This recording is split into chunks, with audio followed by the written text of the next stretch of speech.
There we go. That's better. We have the rules of order follow-up from the June 29th general meeting. We have a presentation update from Quebec Hydro, presentation update on the fiber to the home project, presentation on COVID-19, do a presentation on a draft cannabis and emergency law on an upcoming referendum. We'll take business from the floor, and we have two resolutions that we need to read into the record.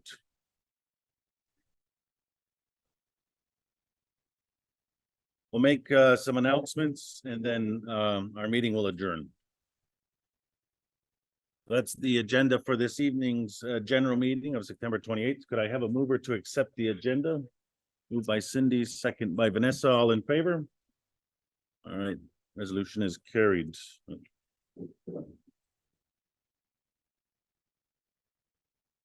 So as it is our regular protocol that we'd like to acknowledge the members of our community that have passed away since our last general meeting.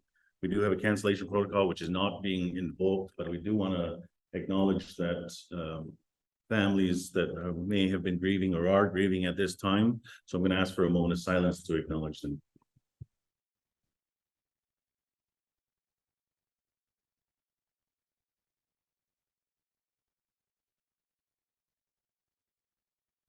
All right, thank you. And we do pay also special recognition to tomorrow is National Day of Truth and Reconciliation, which is a Canadian proclaimed holiday, that acknowledges the survivors and those who were lost to residential schools. So we also acknowledge them this evening. I do want to acknowledge as well that today is Chief Fallon David's first general meeting, so thank you, welcome, and acknowledge that. She was sworn in back in July, but this is our first meeting as we move into the fall here in the community, as well. Acknowledging Chief Vince Thompson as well, was recently elected in a by-election, so welcome him back. So for this evening's rules of order, so we're having a general meeting this evening starting approximately 6 p.m. and we'll proceed till about 8 p.m. at which time we'll see where we're at on the agenda as far as continuing to go forward or deferring items to next month's general meeting. This is considered a public forum, and we are being recorded by video as well. So in this public forum, personal issues will not be dealt with. What we will do is we'll take them back and discuss them on a one-to-one basis. Again, this is a public forum. We ask that personal issues not be raised here, as well as issues within the MCA with with employees or with service. Please don't identify persons as this again is a public forum, and persons are not here to respond to that. Any questions? During the meeting, we ask the questions please remain relevant to the topic that we're discussing. So as we go through the discussion items, if you have a question, please raise your hand. I'll make a list of names and I'll acknowledge you when it's your turn to speak. And there is a time at the end of the meeting that we can speak of issues at broad. So please keep them too relevant to the discussion item happening at that time. As well, we ask that everybody please remain respectful. We're all here for the same reason. We're here to dialogue with community, hear feedback, receive insight into issues, but we ask that you please remain respectful at all times. If there is any disruption or disrespect that is happening as a chair, I will close the meeting and we can resume next month if that's warranted. As well as any issues that can't be dealt with in this form, or items that we don't have an answer to or that we need to follow up on, we will make a list of those items and report them back at the next general meeting, which is the follow-up section of the agenda. So that we report that back as progress is being made if we're not able to address that issue at this time. So that's the rules of order for this evening's general meeting. Again, I want to welcome all of you for our September general meeting here at the Kana Recreation Center. We'll take a look at the action items from the June 29th general meeting. The action items include, can we get a copy of the audit? Absolutely. And it has been posted to the MCA website. So if those that were looking for copies of the audit, the most recent one has been posted to the MCA's website. Can we get a copy of those audits? Whoever you're presenting, thought they were going to be here, but next time we will ensure they are available. No, not clear exactly on what that means, but I can't hear you. Okay, so those other audits as well are on the website. Can we get a breakdown and look at the department breakdown to look at all the consultants that have been hired by the MCA and who they are and what the end dates and reports? And so we are working on that information as we speak. There are some privacy issues around that as well. And there's the finance committee has requested that information, and we'll be reviewing it and then working with the privacy, if any, to report that back. So that is an ongoing request that's underway. Okay, so we're going to go into the presentation, our first presentation, and there are packages when you first come in to the right there, and they are being projected on the screen as well. I'm going to turn to Chief Cindy, who will walk us through the Quebec Hydro presentation and update.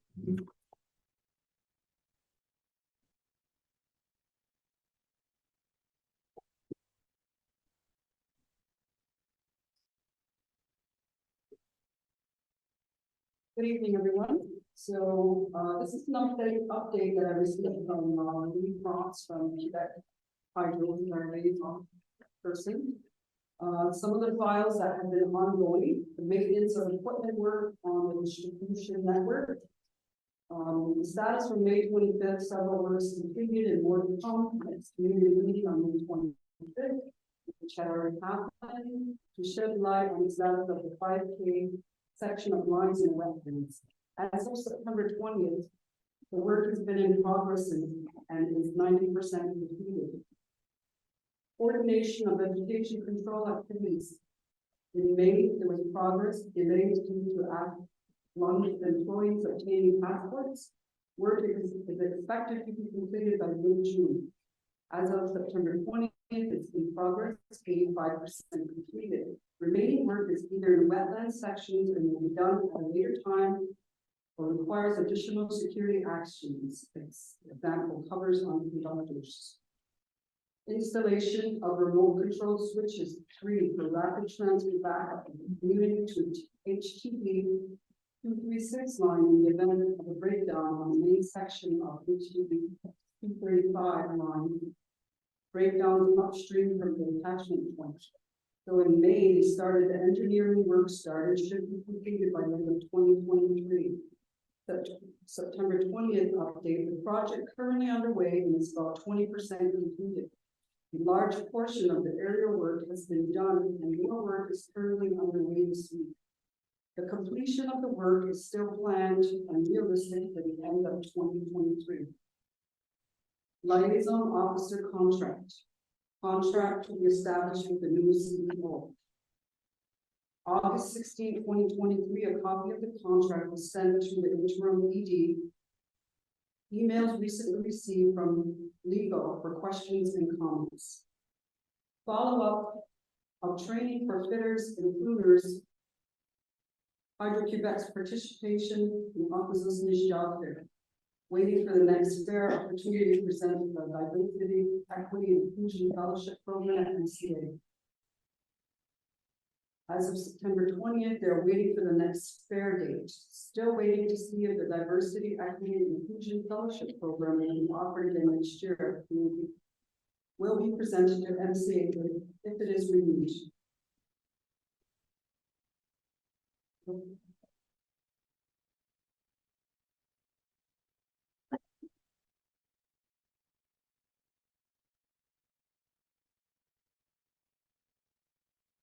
Good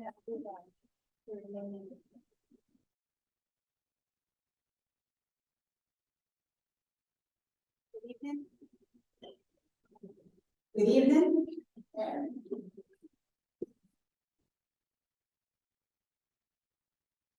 Explore the use of 2 MW generators during outages. After analysis from the status of May 25th, would not be an effective solution.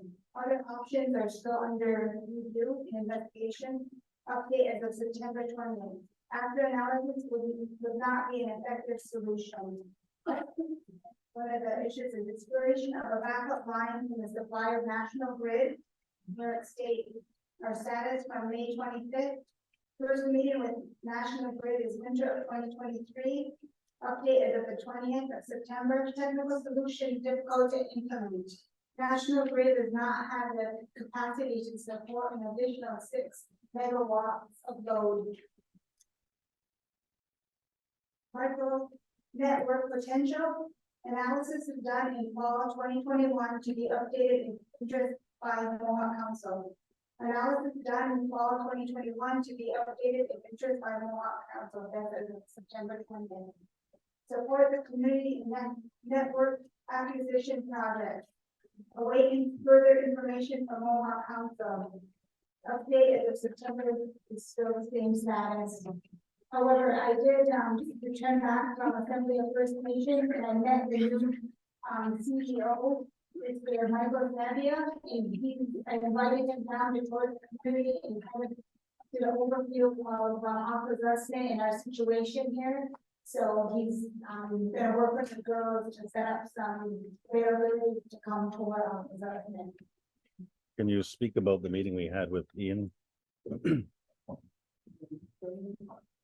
And on Friday, I attended a meeting with the Minister Ian Lefrenier, and he's gonna push from the Quebec side to do some type of other alternative measures such as maybe wind or solar farm. So he's gonna push on that end as well.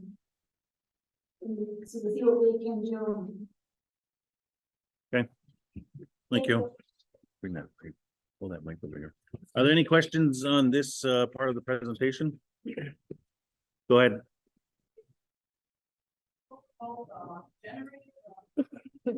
Just give 1 second. She wants to capture them. 6 megawatts of load is not enough. Contributing to that. Okay, well, let's see here. You guys got money sitting in the bank. 97 million sitting in the bank. How about since instead of making us all wait for hydro to come up with solutions, keep us warm this winter? How about you guys distribute generators for every household? One island slide and same interest. You don't have to buy very expensive enough that's gonna, run our fridge or run our heat most in our fridge. Why can't you do that? We have to get like possible solution to the problem. Your generators, support us with generators. You want money for the money, that's what you do with the money. Support your people. Don't forget, you're all once for community members before you can choose. Think about it in your situation.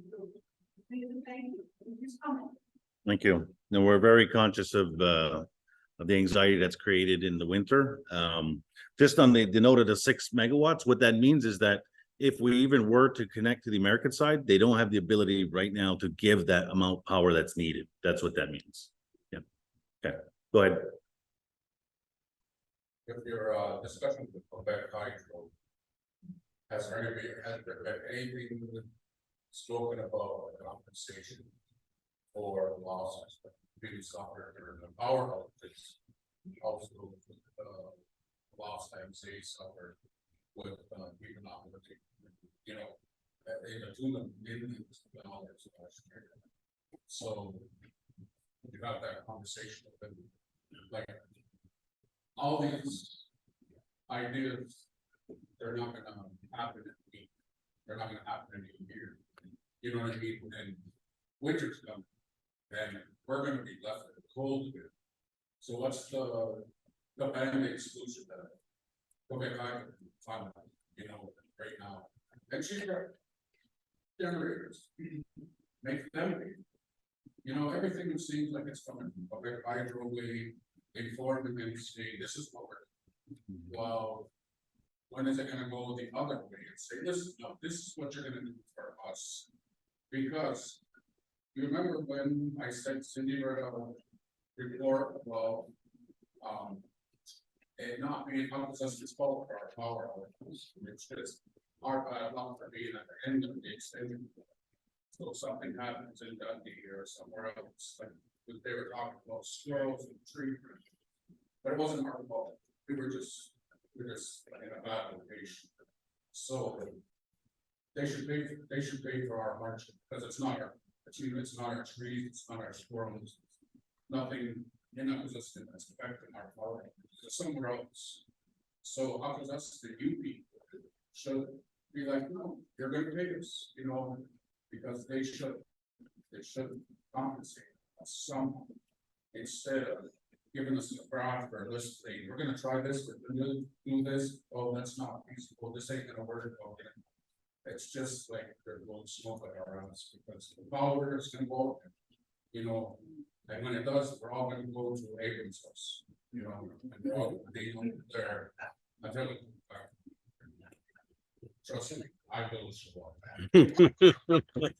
You have threatened many times.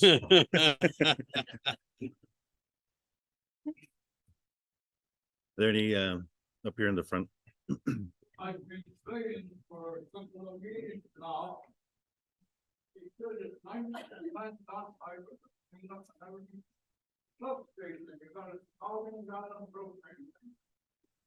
Just on here, you mentioned the point on which that it cut the street, it's all right. Somebody just got up on fire, on Halloween. Thank you.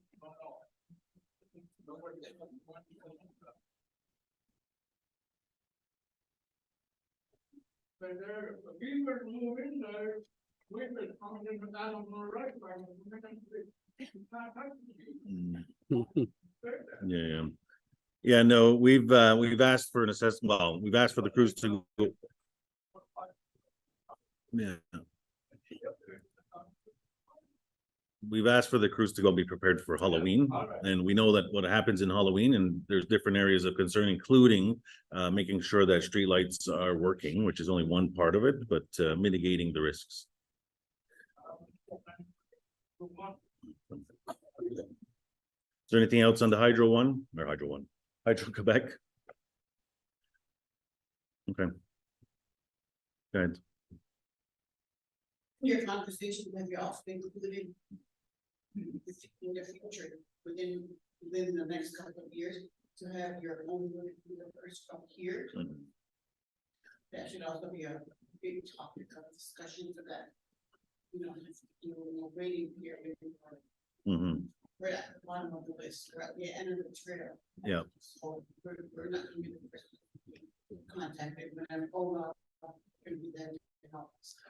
Yeah, it's definitely a conversation we have been advancing with them, and there's a couple logistics around that. Is that people, but we want people to be trained, right? They have to be licensed to work on power lines and in and around power lines. So we're trying to make sure that we're moving towards getting that training done, because it would be ideal to have, you know, linesmen here that could go out and repair and, you know, are paid for the work they're doing. So we're definitely looking at that. It is a challenge because of the Quebec element of it all. I mean, that's a reality, unfortunately, in our community, but we are working through that. We have had an independent assessment of the transmission line from the end of Sny into Dundee, and to make sure that the lines are relatively well. It's come back that they are quite good. There is one unique challenge there, and the residents will know, is that there's for a very long time been a very large beaver dam in that area, which has caused a lot of flooding, which has made sometimes that road hard to get to, because the road is under water at some points. But also that the poles, you know, were encased for certain water levels, but with that beaver dam over time, the water levels have risen, which means that those poles will not last as long as projected, right? So I know that this has been brought forward a couple of years ago about the beaver dam and the damage being done. The hard part now is that the beaver dam has been there so long, it's part of the habitat, right? It didn't just build last week and flood. It's been there for, you know, probably 10 years at this point. So that's an environmental consideration and looking. When we looked at the feed of a new line into Sny, the problem is that where it is now at the edge of the community, if we were to put it, say, up in Sugarbush area, because that would be the other only spot that you could go, the swamp and the challenges by the water levels and, you know, the Salmon River are the same as they would be there, right? So we would build a new line with new equipment, but the issues of access will be the same, because the terrain is very different, very same north and south of kind of that whole area. So that's a challenge. So that's why we've looked at also, which is listed in here, connecting to the American side. there's two things with that, and they've done a presentation, in the spring, is that now we know they don't have enough power to give if we even built it, but also the wattage is not the same. So it would require some sort of station to bring the power up to being enough to power Snai and St. Regis, right? But it's not impossible, but it creates more challenges. It's not just a connect like that on like an extension cord. There's a lot of technical aspects of it. And just on a generator, we know there is a list. The Mohawk Council through award through the trust fund had put out a call to the community saying, would a generator be of assistance to you, and do you have certain considerations, i.e. medical or disabilities? We got a significant list, so we are looking at making additional investments to push out more of those generators through that very similar program. And so I'm hoping that we can roll that out, in the very near future.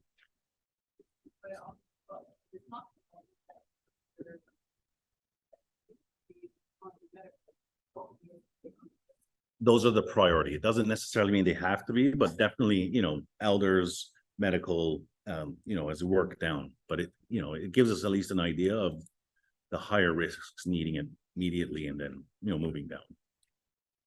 Yes. You say that you tap into the community funds for like generators and stuff. I said, but we just went through a whole conversation before you took a break about CSS having a $13 million surplus. And then you contributed that money to all these different places, but not one generator was purchased. I know the priorities of this council, and when I see spending like that, I'm baffled, because the needs of the community, and when you have money like that, a surplus, it's like, how are your hands tied and spent? Because when those proposals come across the council table, these are the ones that are approved. These are approved in the dollars, even though there's a lot of shady business around it, but it's approved. It's approved. You're spending money here or there, but not one generator. There's got to be something. One of these have to stand up and say, listen, this isn't right. We shouldn't be spending this money over here just because we have to spend it when we could buy 1,000 generators, or whatever. Like at least one generator. They put a $13 million.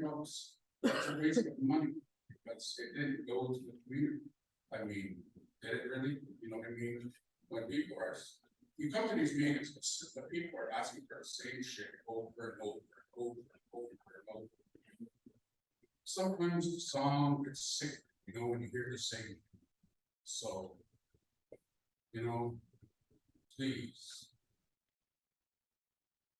Thank you for that. I mean, the challenge with some of the internal monies, and we're not going to get into all specifics on all of them, is that they do have limitations. But the generators are, we know, a short-term fix that we are continuing to move forward on trying to find a way. I believe that it's around $350,000 for the last ones that we've done. It can go quick. We want people to feel secure. We are looking at what those are. We're also pushing a lot of pressure, and what Sarah alluded to was a meeting with Quebec representatives, not of hydro, but of just of the government, to say this is a huge community priority that we want Quebec Hydro to respond. And we know that they're not the end all be all, unfortunately, but we want to make sure that the pressure is mounting on them, because it is a real big problem, and we know it is.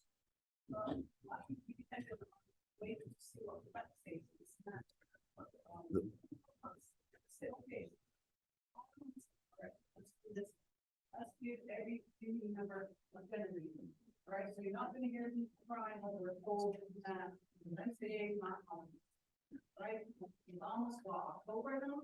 You're just coming around the corner. Come on, just get everybody together. Slide the island and sing. I acknowledge, yes, I acknowledge what you're saying. There's a lot of technical issues in it, but we have a list. We're trying to work through getting the ones rolled out that we can do. Up here in the front. with the list that you're creating, you said that you've got medical needs as a priority. We have a lot of community members, elders and youth that are undiagnosed. So they have a lot of social anxiety, not access any of these warming stations, so that becomes a barrier for them. If you can make that a section for those families, because it's very needed. Yeah, no, thank you for that. And that's definitely something we'll ask the departments to start looking at. Okay, we're gonna move along to the next presentation. So the next update presentation is on fiber to the home. So I'm going to go to Dwayne, who's gonna provide us with a quick update on that.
Okay, we're gonna move along to the next presentation. The next one is a COVID-19 update, and Dwayne will do that one as well.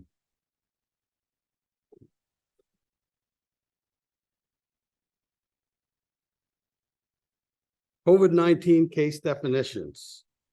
A confirmed case of COVID-19 is a person with confirmation of SARS-CoV-2 infection documented by one, a detection of at least one specific gene target validated by PCR lab tests performed at a clinic, hospital, or reference lab, or a validated point of care PCR test that has been deemed acceptable by the Ontario Ministry of Health.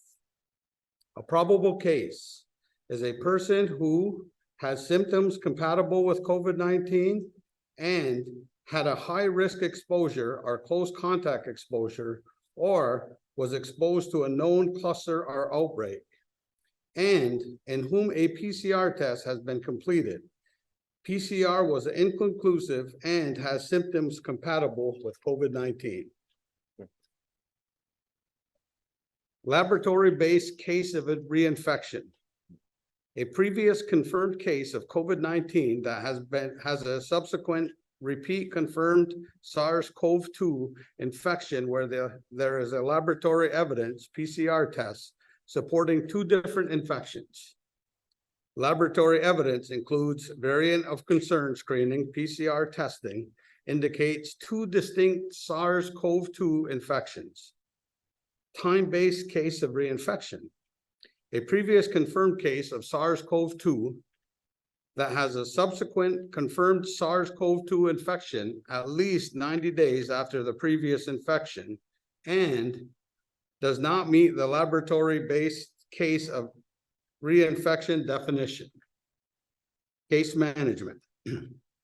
Individuals who are confirmed are probable cases or have COVID-19 symptoms or have tested positive on a rapid antigen test are recommended to self-isolate until symptoms have been improving for 24 hours or 48 hours if experiencing gastrointestinal symptoms and no fever is present. Asymptomatic, no symptom individuals with a positive test result do not need to self-isolate unless symptoms develop. If symptoms develop, immediately self-isolate. For a total of 10 days after the date of specimen collection, the test, or symptom onset, whichever is earlier, cases should wear a well-fitted mask in all public settings, including schools and childcare unless under 2 years old, and avoid non-essential activities where mask removal is necessary. Avoid non-essential visits to individuals who are immunocompromised or at higher risk of illness. Avoid non-essential visits to highest risk settings such as hospitals and long-term care homes. Where visits cannot be avoided, positive cases should wear a medical mask, maintain physical distancing, and notify the highest risk setting of their recent illness positive test.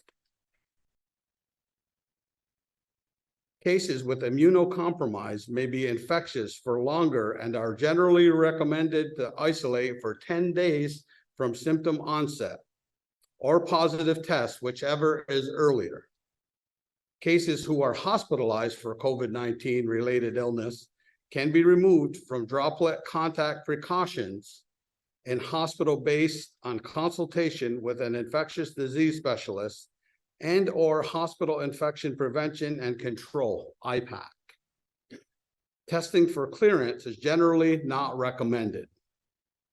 Individuals should follow any workplace guidance as applicable for return to work. Individuals returning to work in the highest risk setting, long-term care homes, acute care, etc., should follow any relevant workplace guidance on return to work. COVID-19 positive cases who live in the highest risk settings, long-term care homes, retirement homes, congregate living settings, should follow setting-specific guidance. Case management is at the discretion of the public health unit. Public health unit may make specific considerations for case management for First Nation, Inuit, and Métis communities. In dialogue with the communities and/or Indigenous health service providers, and with respect of the principle of self-determination to support ongoing surveillance and response that allows for differences in community needs. Recognizes differential impacts to the communities and changing needs over time. A close contact is defined as an individual who has a high-risk exposure to a case, an individual with COVID-19 symptoms, or an individual with a positive rapid antigen test. During their infectious period, i.e. within the 48 hours prior to the case's symptom onset, if symptomatic, or specimen collection date, whichever is earlier applicable, and until the case has completed their self-isolation period. A high-risk exposure is generally those who are in close proximity, less than 2 meters, 6 feet, or for at least 15 minutes, or for multiple short periods of time without measures such as masking, distancing, and/or use of personal protective equipment. PPE, depending on the nature of the contact. This includes, but not limited to, household roommates or similar living situation contacts, individuals who had direct contact with infectious body fluids of the positive case, cough, sneeze on, etc. Healthcare workers and/or staff who provide direct care for the case, or who had other similar close physical contacts less than 2 meters, 6 feet from the patient for more than 15 to 20 minutes without consistent use of PPE. Management of close contact for a total of 10 days after the last exposure to the positive case. Close contact should self-monitor for symptoms and self-isolate immediately if symptoms develop, and wear a well-fitted mask in all public settings. Avoid non-essential visits to anyone who is immunocompromised or at higher risk of the illness. Avoid non-essential visits to the highest risk settings such as hospitals and long-term care homes. Close contacts who live in the highest risk settings, long-term care homes, retirement homes, congregate living settings should follow setting-specific guidance. And close contacts who work in the highest risk settings should follow any relevant workplace guidance on return to work. If you have any questions, our Department of Health can be contacted. Yes. It's always. Okay, when we start these meetings, tell us. All right, we're gonna talk till about 8 o'clock, and then if we need more time, we can adjust from there. So what about this freedom? Tell me, please. You spend one word and I don't care. You know what I mean? You know, COVID's no good. Why did you do that? No, I want you to stay here till 9:30. Well, we have had a recent spike in positive COVID tests. So we thought we'd update the community just to make them aware that there is positive cases in the community again. Thank you. Feel safe.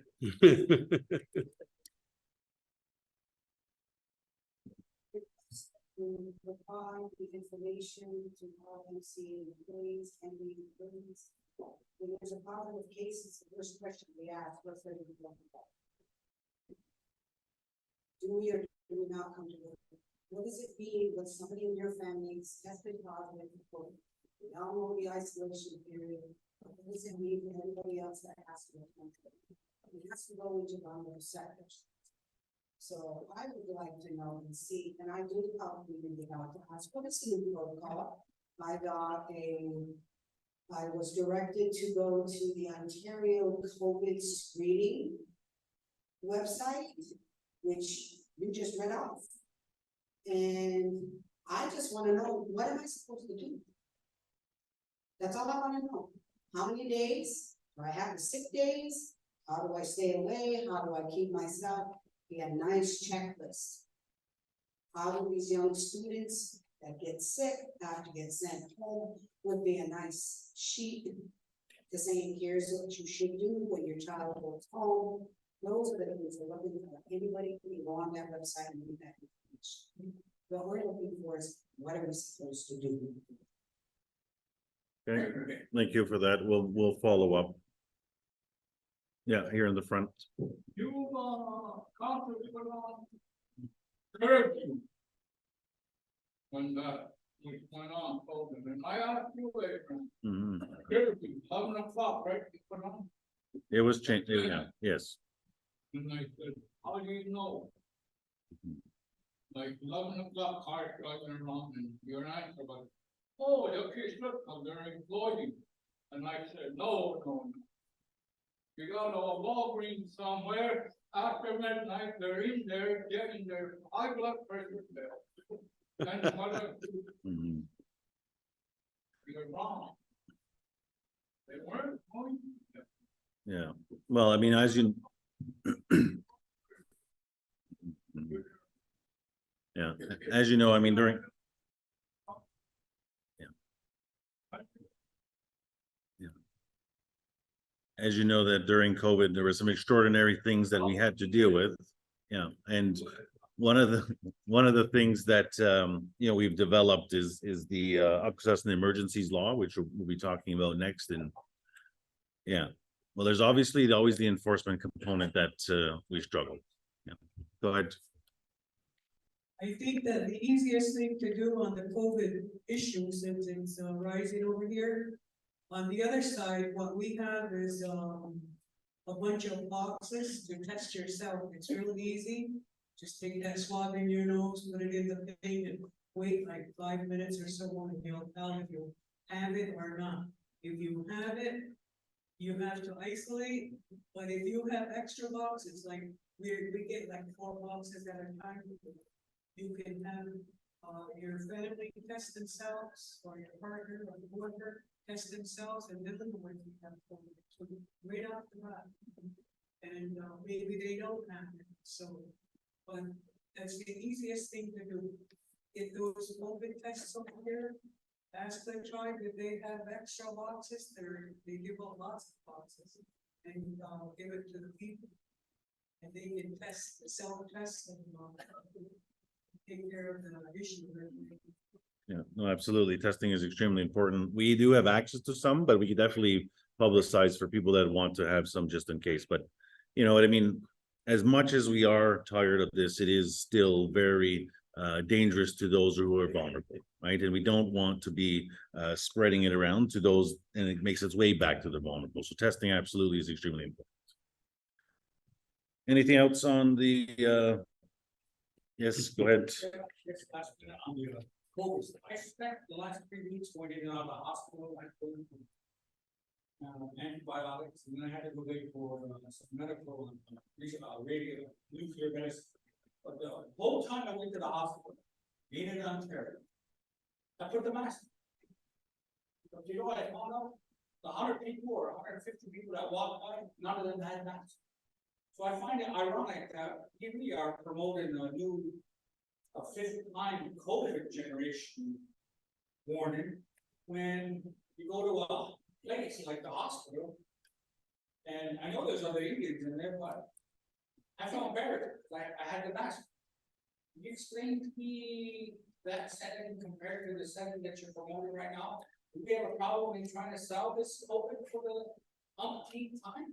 I only worked with it, well, Wayne said Chief Dwayne was bah humbug. Ronnie, you shouldn't be embarrassed for wearing the mask. It's nice you're concerned about the other citizens. This was just an update on, again, because their numbers are climbing again. We're not asking anyone to wear a mask, or we're just saying if you have those symptoms and you have to be out, it's prudent for you to wear a mask. We have gone a long time where our numbers were relatively low, so we didn't, we were giving out tests when the numbers were high. As the numbers start to climb again, I'm sure we're gonna be having tests accessible for the community. There will be deliveries, things of that nature. So as we get there, this is just a precautionary because our numbers are starting to go up. Okay, thank you. The next item that we're going to update on is a presentation on the draft cannabis and emergency in law. Are there representatives that are gonna be speaking to this?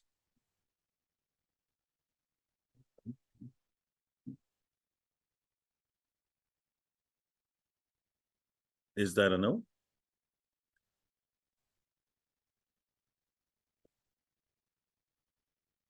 I'm looking to the staff for some indication. I can't hear you. Okay. Is it? Okay.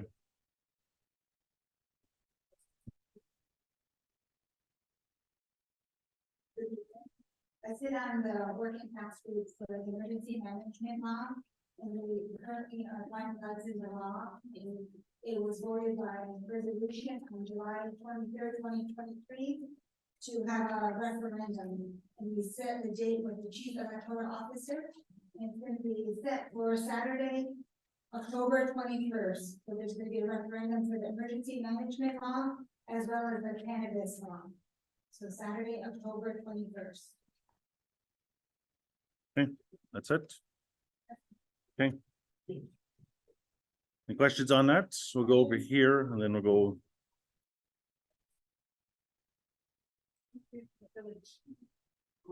We made it all with the community, a lot of comments to this on October 21st. I think it would be appropriate to have a couple of dispensaries, taken away in the village. Creating these laws to happen, people are coming in, right? We're all used to that point. The body are being in the village and they go sit wherever they want, outside people. There's too many dispensaries in the village, just like there's too many, government buildings in the village. There's a lot of traffic in that, and I think this is a very small place. Maybe put that in your, get rid of a couple of dispensaries at least. And use some of the government people. I don't know, snide, the island, or there's no. Okay, thank you. There was in the back, the other side.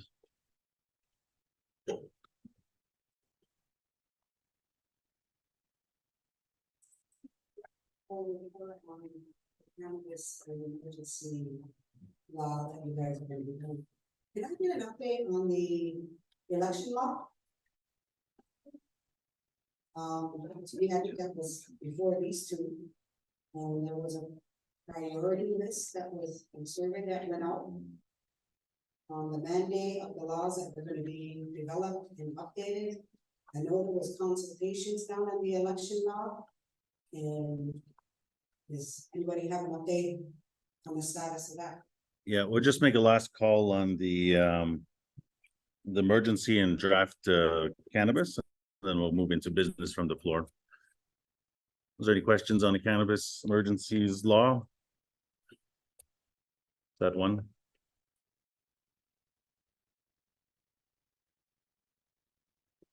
So was there an MCR pass to approve the cannabis emergency law referendum date and times? Yes, the MCR was, number 185, MCR 2023-2024, number 185, it was passed on July 23rd, 2023.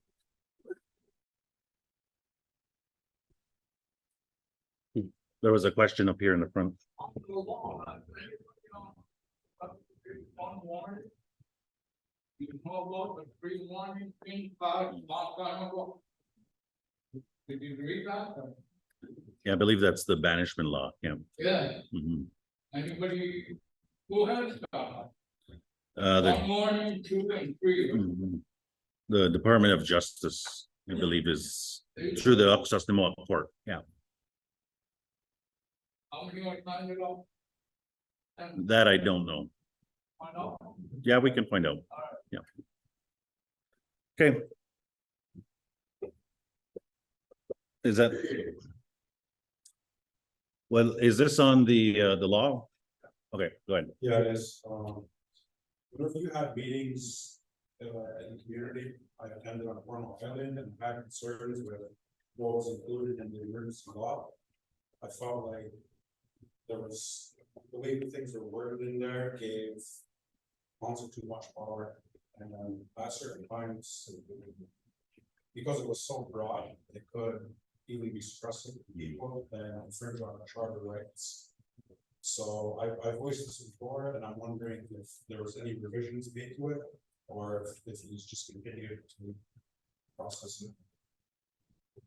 Yeah, so through how the process works is that through the consultations, the committee that works on the law takes into consideration what they've heard from the community, and then either makes modifications or revisions as they feel appropriate, and then they recommend that back to council. So specifically on with the emergencies law, it should be or should have been going out to the community, the final draft that will be voted on. And then at that point, you would see whether or not your concerns were incorporated into the final draft. So then that ideally that would shape whether or not, you know, you're comfortable with that and your approval or disapproval in a referendum. Has that been sent out yet, or it's going to be soon? Yeah, it's been sent out. I think I received mine from Smile maybe 2 weeks ago, a week ago. Check your mailbox or your post office, it should be in there, as well as there's copies at the post office in Williamsburg and in St. Louis. Okay. As well as on the website. So just as important. Okay, we'll close out that on those two laws. So there was a question about the Akwesasne election law. So as it is right now, council passed a resolution providing direction with respect to what revisions are acceptable and which revisions are not. So as of right now, they await the final draft to come back from the committee for acceptance in principle to head to the committee for either special general meeting vote or referendum. So it's in process.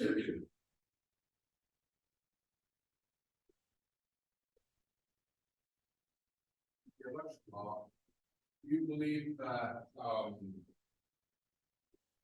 the revision and then the send back to the community for whatever, and then the referendum is all gonna happen within the next 90 days, that's all gonna be completed within 90 days?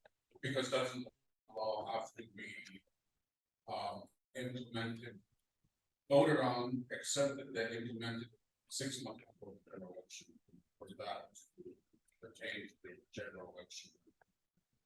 Yeah, yes, because there are provisions in the election law that require the appointment of certain persons within 6 months, well, 6 months prior to the general election. So that.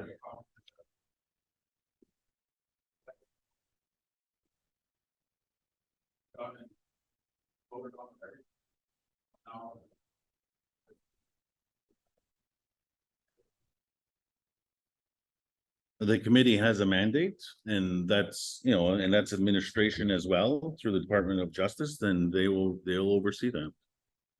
They're also the ones that, you know, work with the executive office to appoint the person's the electoral officer, so they know what the restriction, the time limitations are.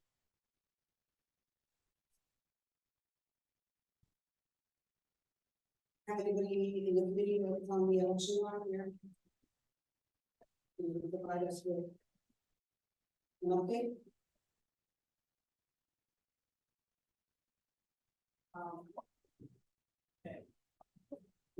Go through the process that they didn't solve. The working task force has completed our mandate and what are is in the three, which says that the council to either accept to go to referendum or not. What they chose to do is ask us to take back all the revisions that were proposed or were proposed by the community. And look at them at a later date everything except for the amendment to 16.2, which puts the word district into part of opposition to south. So that's the only item in law to go about the community.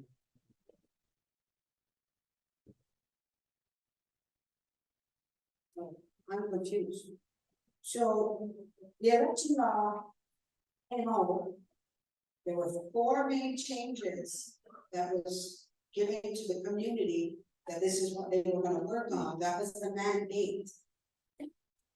So council changed that mandate.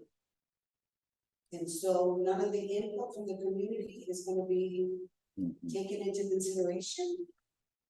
So This is something, this is too close to home for you guys. This is something that that's done. You shouldn't be making that decision, and you shouldn't be taking away the input from the community and changing the mandate of the working task group. That's wrong. So the mandate was to amend the law, right? So the parameters were very broad. And so council has had much discussion around this and has exercised under the law enactment process of areas which to accept or reject to send to community. And I can tell you that there's been lots of debate around this. The biggest issue was that council felt there was not enough consultation. And I think that based on the numbers that was reported to us by the committee, we were averaging about 30 people had to put input into how the law was going to evolve. And we felt that the big fundamentals that they wanted to change the numbers of in consultation and touch points didn't warrant that much of a drastic change. That was one of the big reasons that council decided that these and had said that these specific ones will go back to the community for further consultation at another time. And that was the changing of the number of council members, the staggered terms, the criteria for running for a member of council, Yes. as well as there was the eligibility to vote, which was the off reserve, which was a big issue because what happened is the proposed language said that if you live off reserve, you self-declare where you want to vote. But if you live on reserve, you're bound to vote in that district, which is disadvantages you from living in community.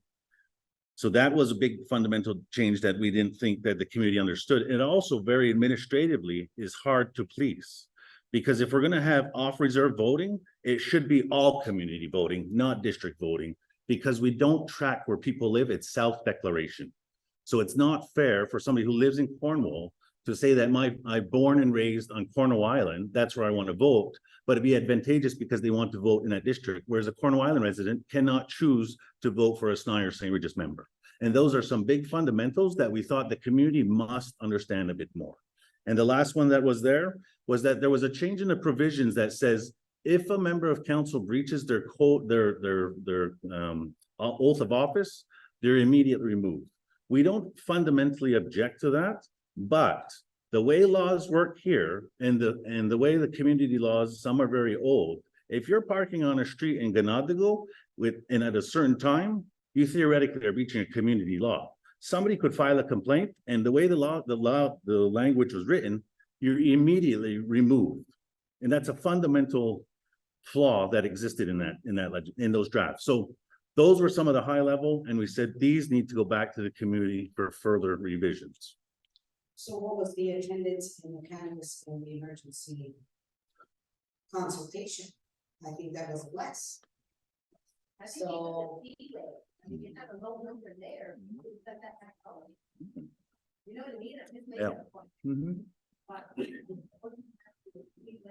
had lately discussion inside and ongoing moment. There was maybe 200 years of the district.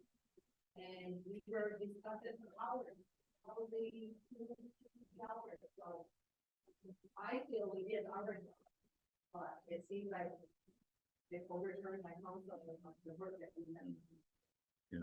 It is disappointing because you spend all this time, you have community members to sit on these committees, you spend endless hours, you have these consultations.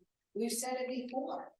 And everybody knows that if you don't want to have any input, or if You shouldn't say anything if you're not attending these meetings and voicing your opinion. Mhm.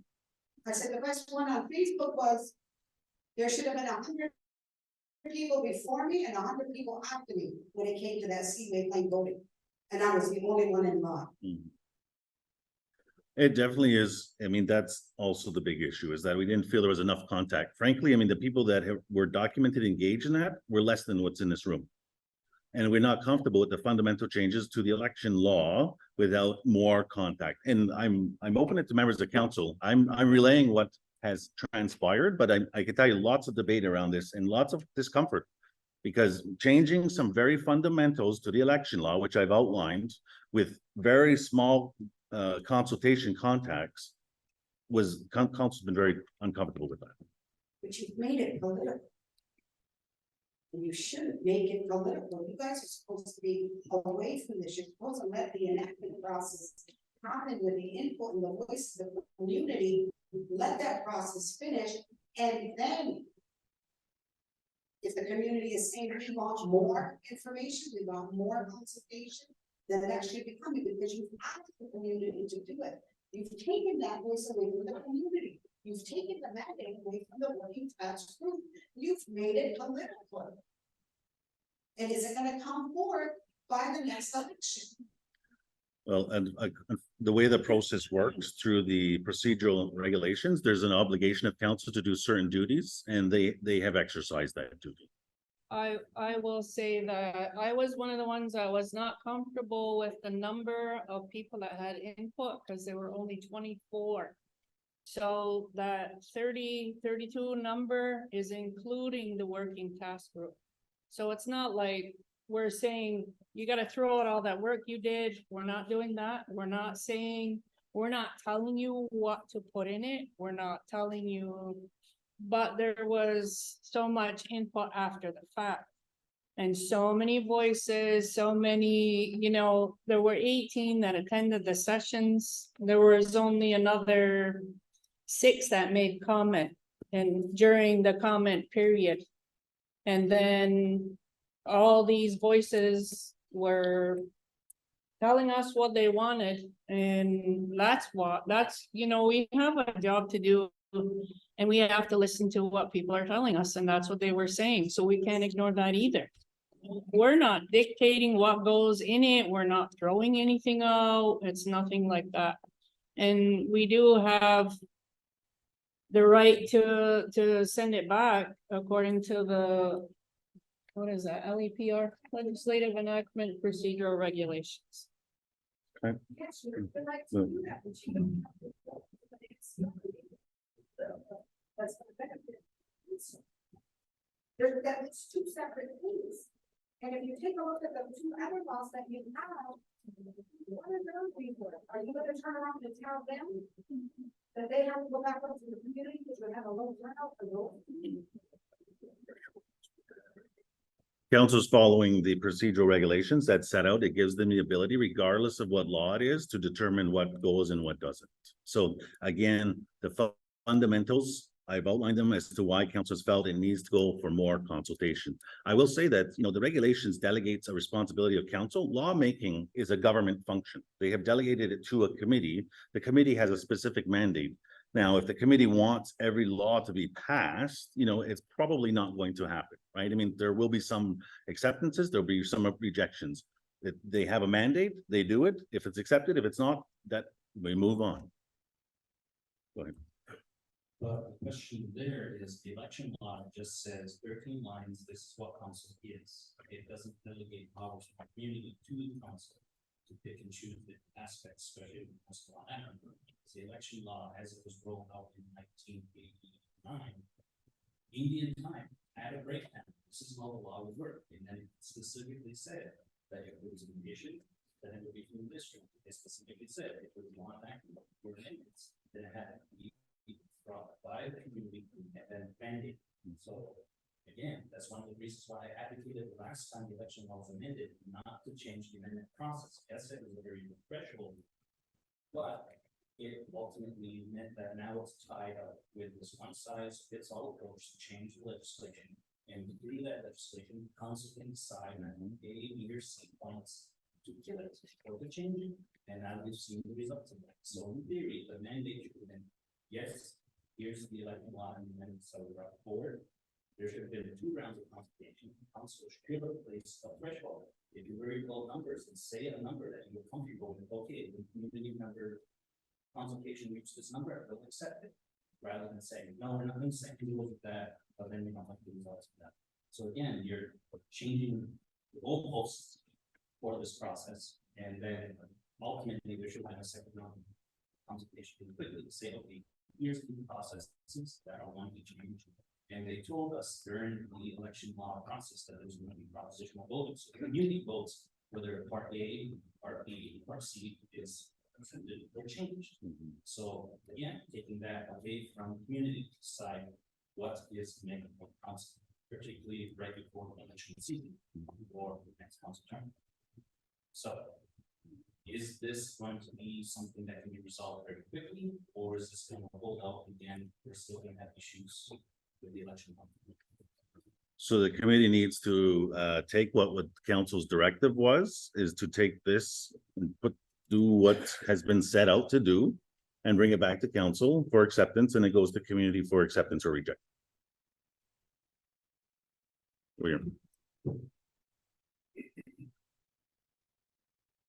I was a part of 2 successful removals from that table. And before the night's up, I may be responsible for 2 more.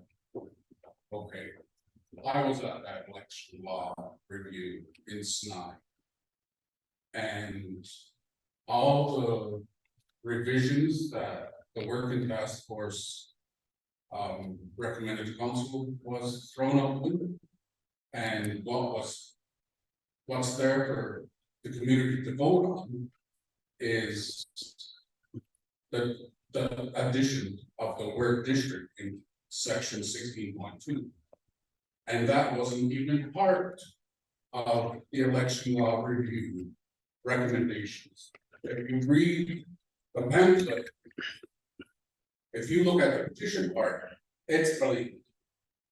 Because nobody made a fuss, but because I was responsible for 2 successful removals from council, you all have taken it upon yourself to secure your spot there and go against the working task force, which is on my blood boiling right now.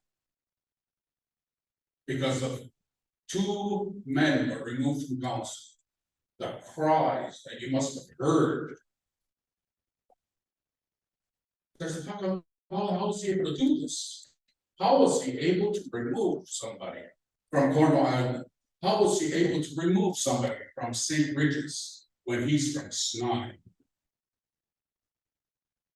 And you're telling me that all the discussions we had with this working task force, that was altered, that was a waste of time. And you have sent it back for more discussion, and you have caved. And now we're gonna vote on adding the fucking word district to the petition part of this law that nobody even gave a shit about. And you know this, because when Larry King was removed, council was inundated by his supporters. And guess what? Connie said, listen, you all had a chance to go to the meetings. You all had a chance to put your input in, but none of you did. And somebody just said, 2 people showed up at St. Regis. You know, we have a lot of people, it's 9. I was there. You know, I followed the law as it's written, and you're taking it upon yourself to disregard all of that and cave to the pressure of these people, which is I'm this. I'll ask that you please not swear. Well, you can express your frustration without swearing, so please don't swear. You know, I work like One more time, and you're not gonna speak. I'm not gonna speak. You're not gonna speak if you continue to swear. You know what you have done? You realize what you have done. You realize what you have done. Tell me. I want you to stand up like a young man and tell me that you. Shut that. No, I'm not, we're not entertaining your language anymore. And you're not speaking on the rest of this topic. So thank you. Yeah, that's right. Thank you.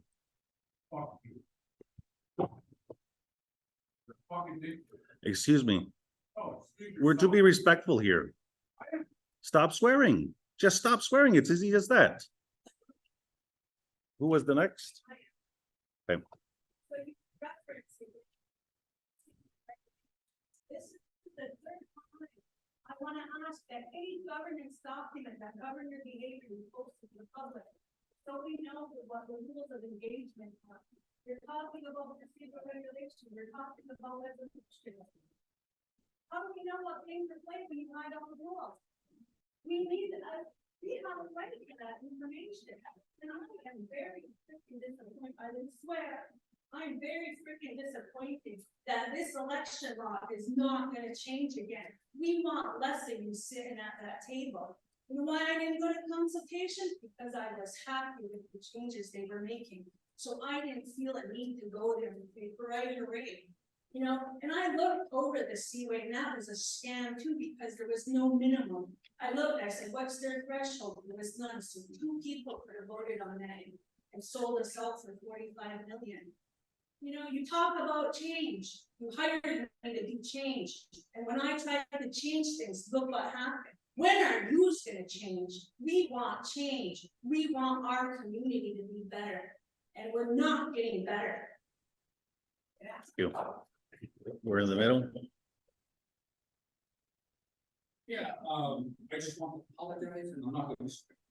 I did miss the so-called election law meeting. It was on the top. But when you now mention the 4 fundamentals of the changes you want to bring, I am very, very surprised and very, very concerned.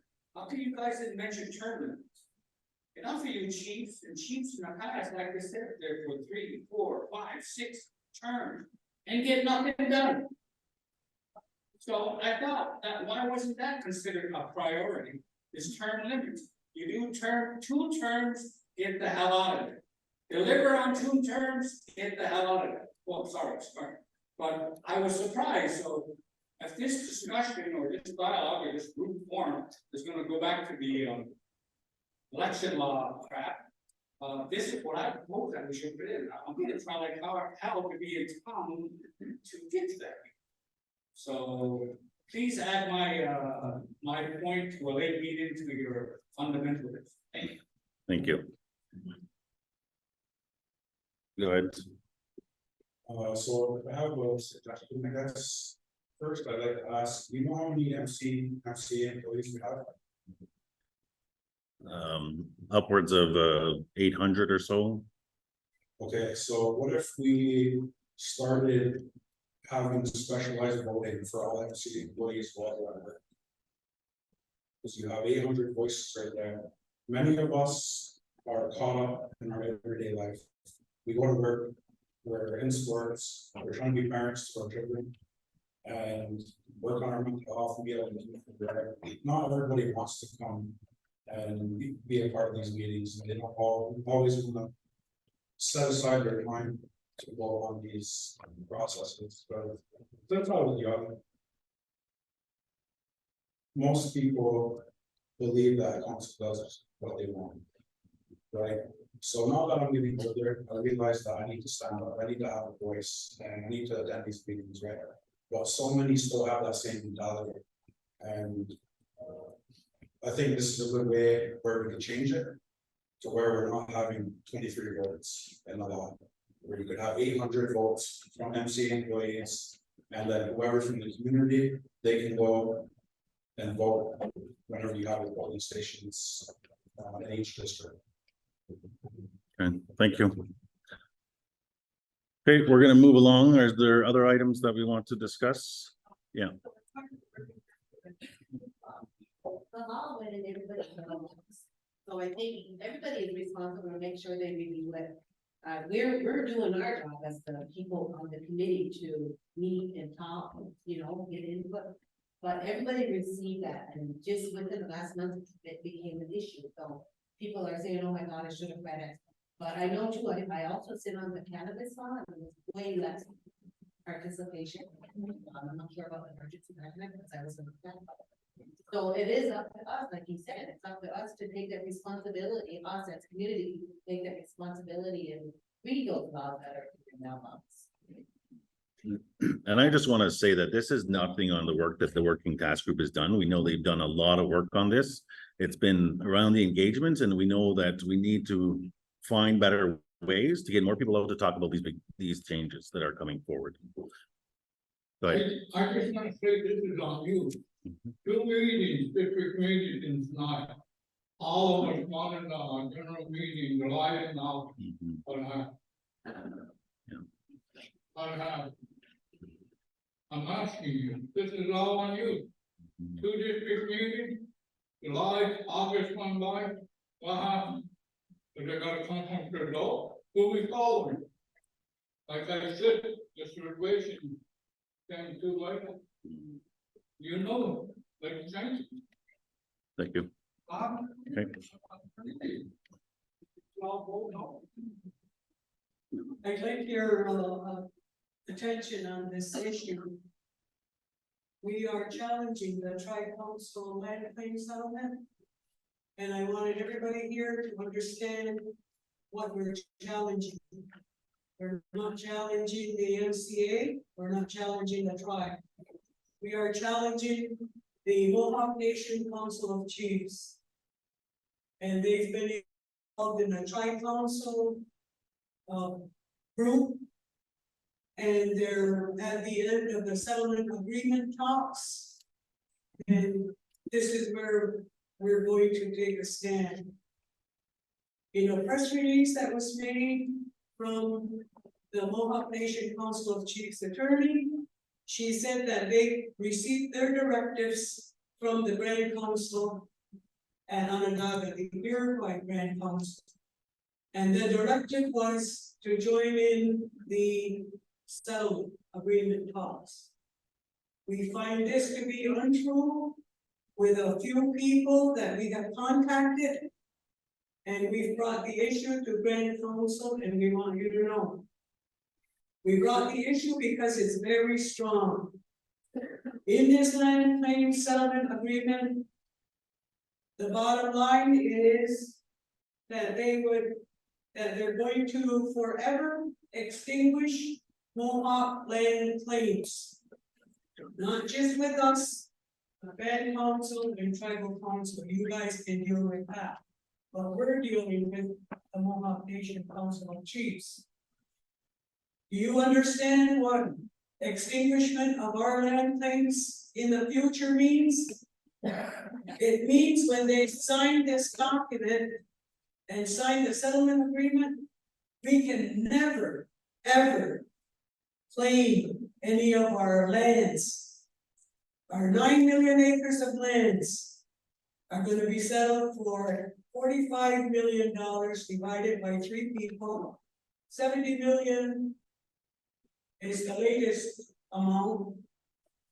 And we're going to get 6 miles square in Hogan, a mile in Franklin County, and a mile square in Messina. The Franklin County legislature has already signed it, they're ready. St. Lawrence County has signed it, they're ready. They're just waiting now for the tribal council to sign it. Along with that signature will go to Mohawk Nation Council of Chiefs if we don't stop it. Because the Grand Council never gave them permission to do that.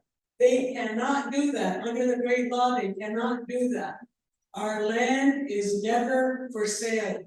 It belongs to all Uwe, that means every one of you in here. The land is ours. Doesn't matter where you go for your beliefs. We're all Kanyanga people. And we're not going to let this ride. We made a trip to Grand Council last week, and we made a presentation to the External Affairs Committee of the Grand Council to set the agenda for the next day. The packet read, this packet has been compiled by the Young Mohawk people in order to relay information to the Grand Council External Relations Committee. That didn't say where the people came from. It just means all the Young Mohawk people, because we've met over and over again in all different areas with people from the other longhouses, people from our longhouses, other longhouses, tribal councils, land council, everyone. We met with everyone, telling them what was in this settlement agreement and the extinguishment of our claims forever. We did this to cultivate clarity and request the position of Gilbert Hoover presented in this letter. We believe land settlements are an exchange of money that infringes upon the rights of present and future generations. When you have land claims, you're fighting for your land. When you have a settlement agreement, it means you're looking for money.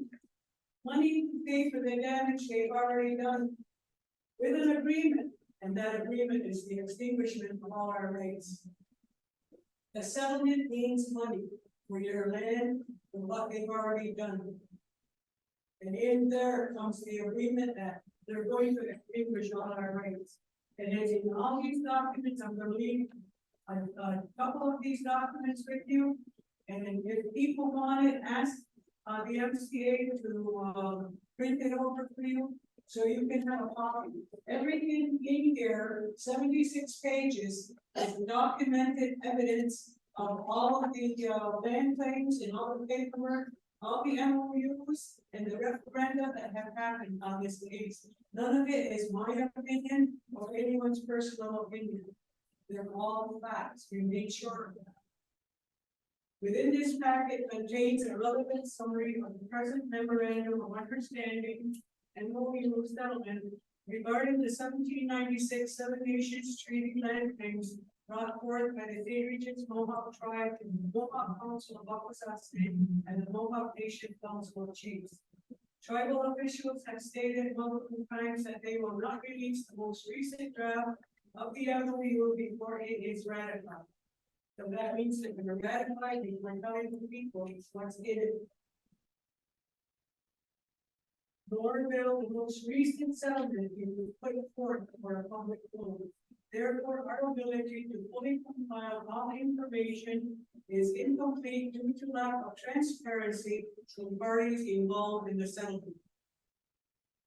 Though there are several concerns regarding this MOU, from back payment taxes to electrical power allocation, the main points of contention that is relevant to the Grand Council is: number one, representatives from the settlement parties are stating they are conducting MOU agreements with the permission of Grand Council.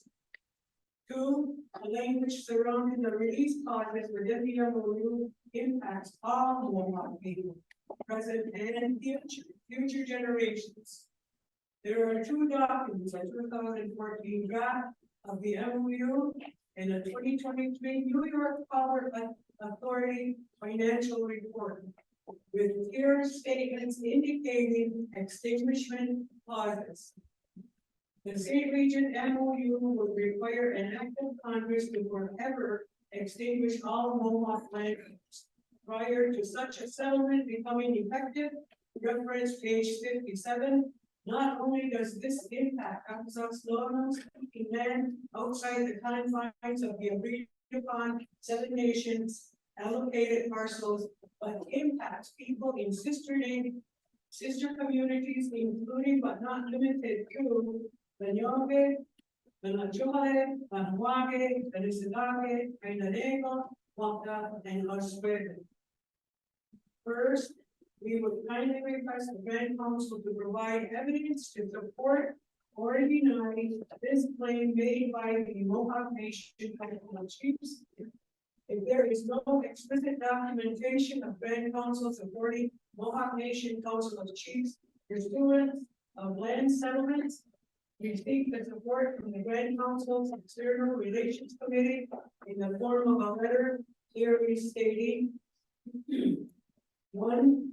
Grand Council did not give permission or sanction the Mohawk Nation Council of Chiefs to move forward with land claim settlement decisions that impact all Mohawk land claims. Two, if in the event the MOU were to proceed, the act of Congress would be deemed invalid by the Grand Council. We are of the opinion that the MOU only pertains to land of interest by the St. Regis Mohawk tribe under the recognition of the Seven Nations Treaty. Then Mohawk and MOU extinguishment clauses must be made explicit to an extinguishment of all St. Regis land claims under the Seven Nations Treaty. St. Regis Mohawk tribe must proclaim and recognize themselves as Seven Nations entity, and the MOU should state explicitly that it does not extinguish, release, and release the inherent right of the Ohiari individuals to all lands, including those within the aforementioned Seven Nations parties. In addition, the Mohawk Nation Council of Chiefs, speaking on behalf of the people of the Longhouse, should not be parties to the settlement under the pretenses of Law number 58. And by participating in the court process to affirm the fraudulent Seven Nations Treaty, they are agreeing to Mohawk secession of New York State lands, reference page 57. For further information and communication, contact the Ohiarihko and assist.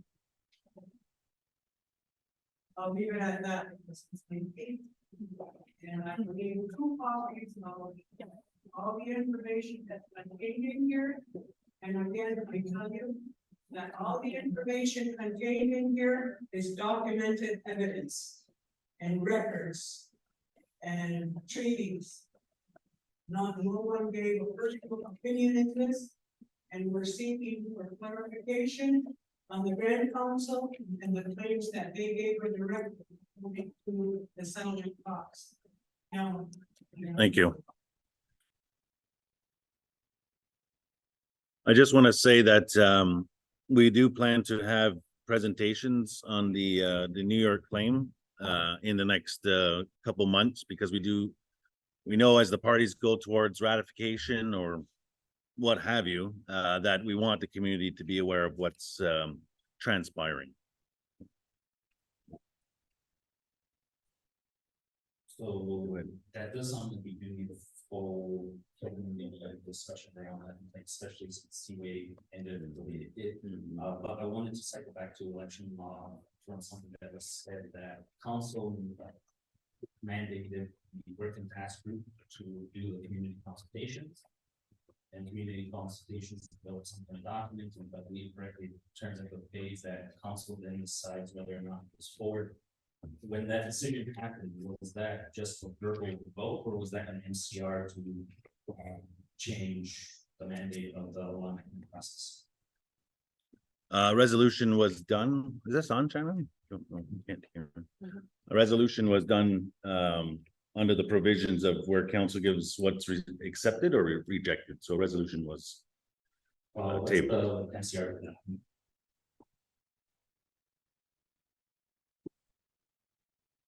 23-24-244. Okay, does anybody recall a vote for that particular MCR? Everybody in attendance was in favor. Everybody in favor. And who entered into that MCR? Who drafted that? Our legal counsel provided the language and I put it forward. Okay. How many MCR do you normally put forward? Quite a few, you'd be surprised. Yeah, very strange, because previous Grand Chiefs very rarely ever been MCR themselves. They left it to technical offices, and then other council members can work on portfolio issues. So that was just. They also didn't write their own reports every month that I've been doing for about 9 years almost straight. So there's a lot of admin work that I do to support council. And I can tell you that we've debated a lot. This was direction of council. I don't bring things forward under Abram Bandic. It's under the Grand Chief at the direction of council. I don't have a vote, they do. Okay, the recommendation for Ogadog is previously Ogadog did say the MCRs, the numbers, the titles, and even said the number for yes, no, and abstentions. Would that be reinstituted? It's possible, yes. But in this case, I tell you that it's all votes were for it. There was way in the back, I think, before we come back to the front, to the right. My right.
Thank you for that, and I just want to acknowledge your strength and the hardship to bring this forward. This is a particular personal issue to yourself, so I'll ask that after the meeting we get some your contact information, and we'll make the appropriate meetings with the administration, the executive director, to be able to hear your concerns so that we can feel that they're being addressed and that processes are being followed. So, thank you. I just have a question on the back. And the election law states that the executive director has a responsibility to call a general election 6 months prior to the actual election date, which takes us to December 1st. General election is June 24.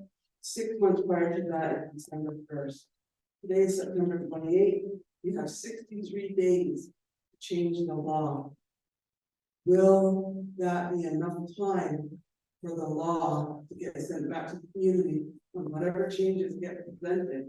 So there can be a new law, an amended law, or is it gonna stay the same? 63 days is your threshold. I'm just wondering, can you make that in time to meet your December 1st deadline? We'll have to run the numbers. It's not, there is the administration that does it. I could tell you that the resolution was passed 10 days ago, and very specific to take the text, do this to it, send it back to council for final acceptance and send it to the community. So that, you know, that could have happened. I know that the committee is upset about this, and that's why it is in this form. But I could tell you that, you know, I mean, they have a specific mandate. It is nothing against the committee. And bring it forward so that we can roll this out to the community. If the community is not happy with how council has addressed it, then it doesn't change, right? I mean, this is not unfortunately new that we've tried to amend the law. There's lots of factors in there. So I mean, we need that we need it to be accepted so it can go to the community.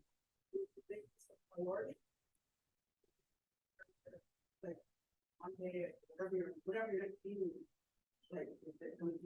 like the committee presented to the community on May 1st, 2nd, and 3rd, and we're now at the end of September. So We can do what we can to push it along. I suspect that people are quite upset and the wheels are moving very slow because of this decision. So we can do what we can. What do I want fireman handed in all the paperwork for the camera? Did you get it? Yes or no? Does anybody have an answer to that? He just gave us a quote. That's all we got was a quote. No, it hasn't been brought. Was there, go ahead. So, I sit on the, like, membership oversight committees that can deliver this, and, we also wanted to put forward that there was propositional voting that would also provide community the opportunity to vote on single proposed changes in election law. And the consultation process that was done indicated that all community members in attendance understood and supported the changes. So I just wanted to let you know that our team worked on this for countless hours. Like, I sit on this as a community member that represents this district of Akwesasne, and we wanted to help make this for a better change for this law and others, and we wanted the due diligence of, we did the due diligence of going to each district and hearing their thoughts, their concerns, and their suggestions. They were ready for change. Our community members were being listened to, and it was nice because we as a team felt like we were going in a good, positive direction. Our community is ever changing, our population is growing, we're resilient, and we want to make our community a better place. In your strategic plan, your number one priority is governance and politics. It states the roles and responsibility within MCA need to be actively communicated to the community and solidified through the community feedback. Community would help clarify priorities through participation and help shape how it's done.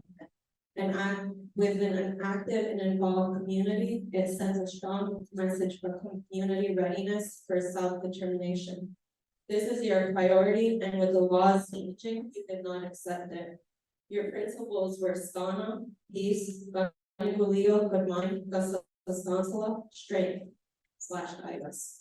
There's none of those principles, and the community not only sees it, but the energy spiritually, mentally, physically, and emotionally. It's not there. I'm here to say that the MCR that you just passed regarding the election law needs to be rescinded and gone through the proper channels as the law enacted for safe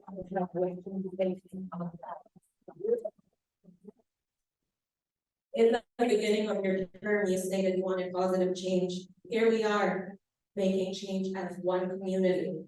It is showing that the way that you process this MCR as council are the ones who did not want change, and for you all being leadership, it's disappointing. I'm asking again that you reconsider and rescind the MCR that you approved and go through the proper channels so that we as a working class group can get this law changed the right way and voted on by our community.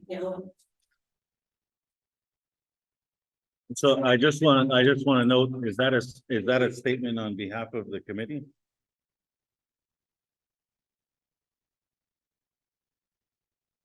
Okay, thank you.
Yeah, I might take about 3 minutes, I might take about 5. But the lady here from me, we got the tree 7H.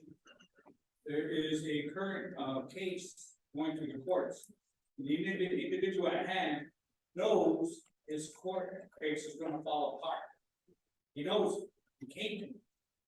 He wants 7 Nations participation and something to do about it. So we researched this case.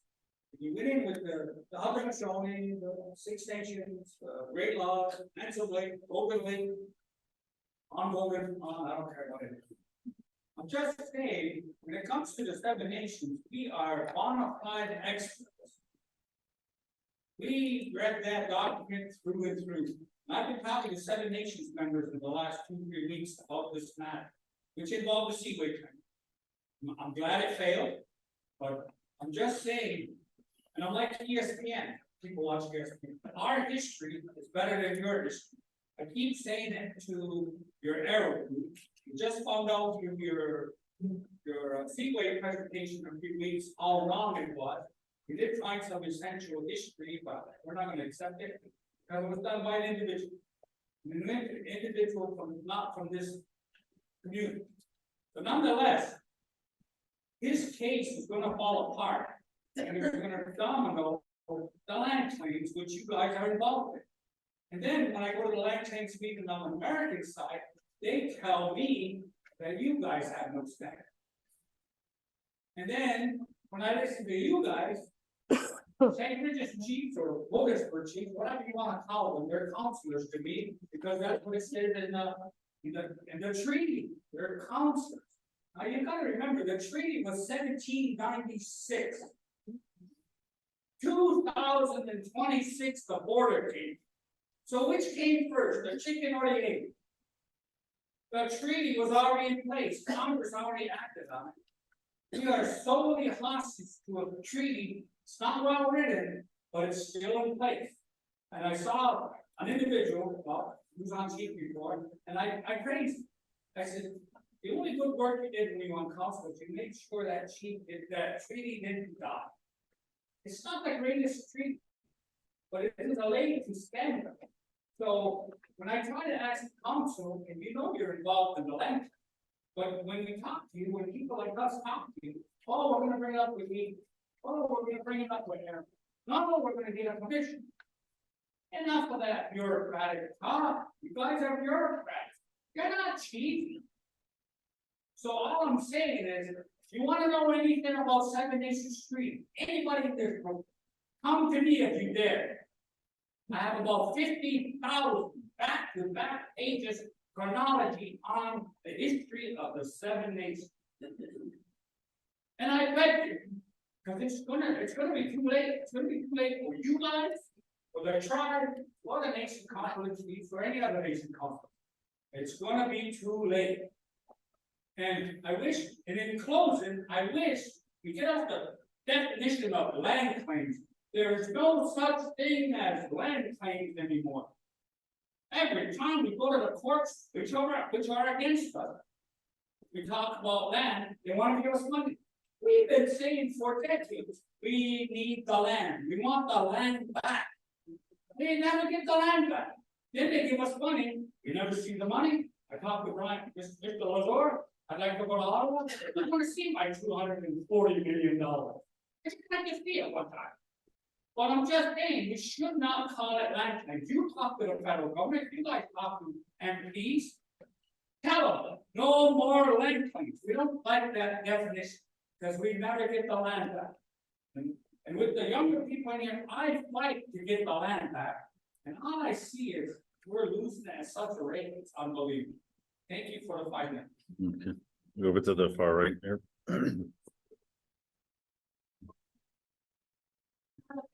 Somebody wanted to have a fire station redone in Sky. Okay, what about, now there's going to be a police substation made on Kana Island, is that true? There's planning for one, yes. Okay, well, how about do not plan for that and fix the fire station in Sky? How long have they been asking for it to be redone? The fire station is still under planning, and I know that we just had a presentation from the the director for DIHE, and it's advancing. And with respect to the police station on Cornwall Island, it's not been a final decision, nor has any of the money been sought to do the project. Okay, and then the schools need to be fixed, the air conditioning needs to be set, where the whole school is cooled down, not where you block off the windows like this, where you don't open. Well, fix it, fix the schools, but not use, every generation of chiefs, the schools need to be fixed, you should not that overrun. You know, that's important, don't you think? Thank you. Okay. No swearing, please. So that was the last one. $18 in the swear jar. Can you tell me who is in charge of DCSS? The director is Joseph Loza. Can you tell me what his responsibilities are and what he oversees as director? The ACFS, the community support program, and the family wellness program. Okay. I wanted you to explain that to people here who the director of DCSS is, because we just heard a mother crying about her children.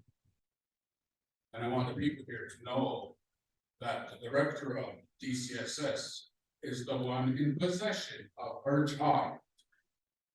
And he is still employed here and not conducted.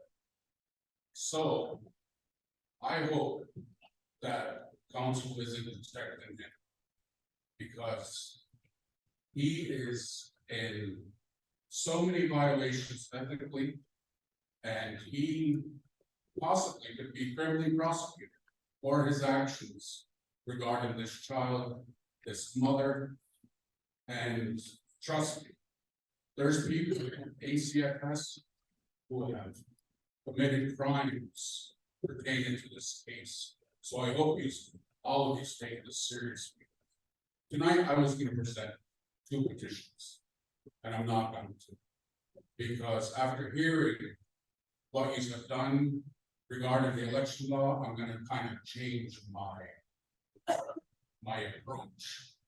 And the people that I was targeting, I will apologize, is Vanessa Adams and Aiden Adams. I apologize.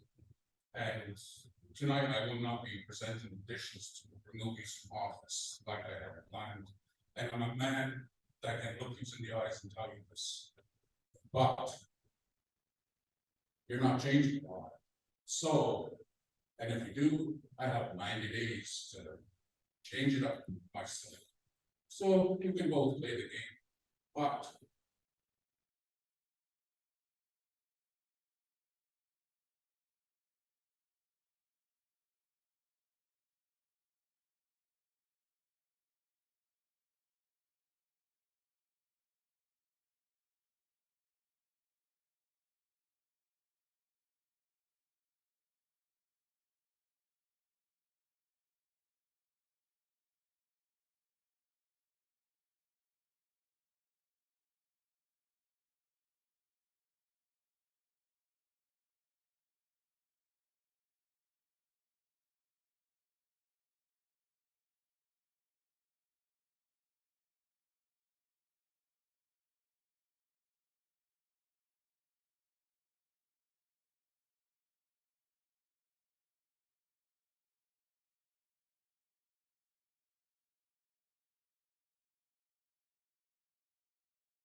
We'll go back over here.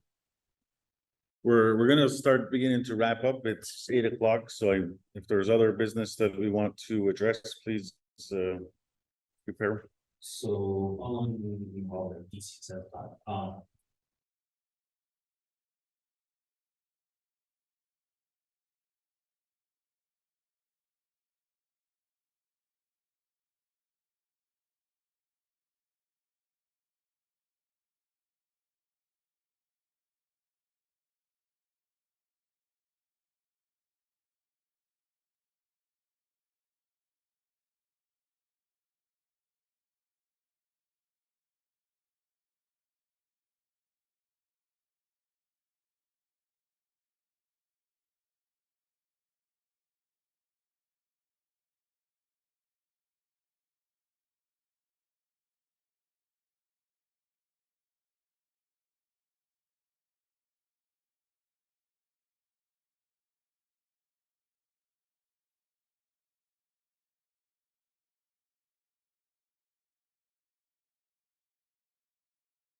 Okay, so following back to February, one of your, monthly reports, there was some surplus of money that was kind of allocated to ECSS to purchase items. Do you recall how much money that was? Unfortunately, I don't offhand.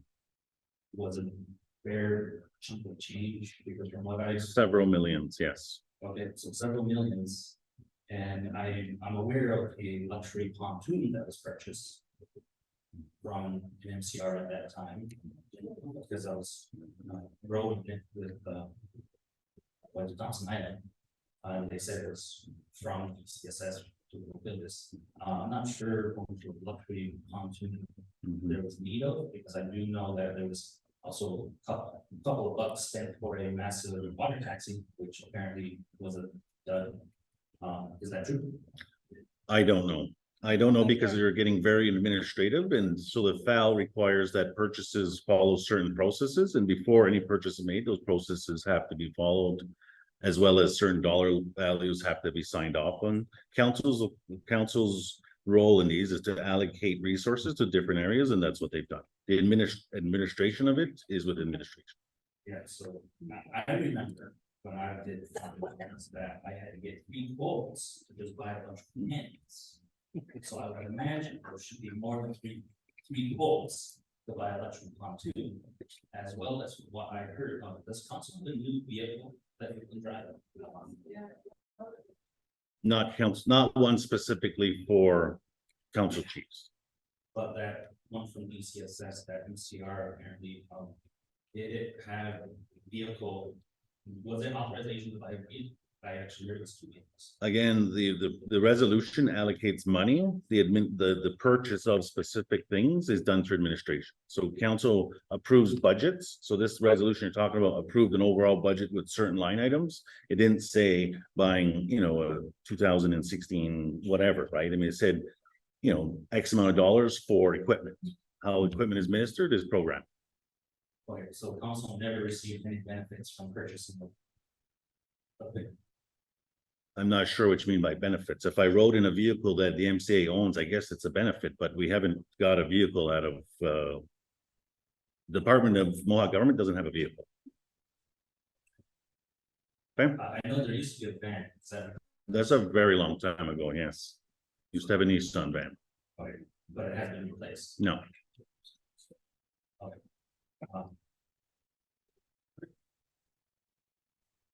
Way in the back. there's one way in the back. We're gonna go there first, and we'll come back up front. Way in the back.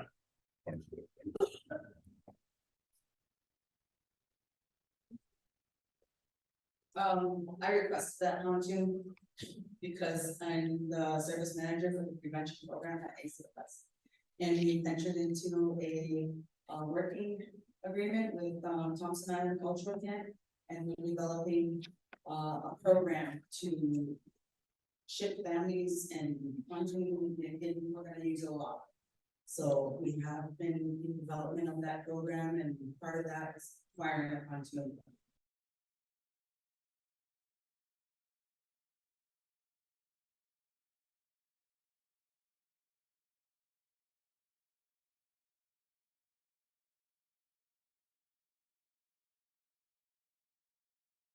Just to answer that question, and if we have any other questions, we can see that in writing. Thank you. Right next to you, and then we're coming back up front. Yeah. That's the council would have. And one response to the other is, well, we're looking for other response at all. The one I want to hear is responded. All the time, check. This is how it's made. No response. Well, you guys can all take photographs. Because it was the photo center in front of our store. I thought, well, we would bring them in to the store, only to leave the store for the mall. They can bring them in, unless they had to spend money there, but we could show what the community has. And last issue meeting, we only had one jacket going on there. This was on emergency leave, whatever. Connected errors were there. Wanna know why? Why was it necessary to go to a IFN meeting? Something was happening, we go, we had the responsibilities to you. Since the error doesn't have a bomb show up here, I wanna know what from Vanessa. What does he want to know? I was at IFN, I sit on an IFN, executive committee. Is it on?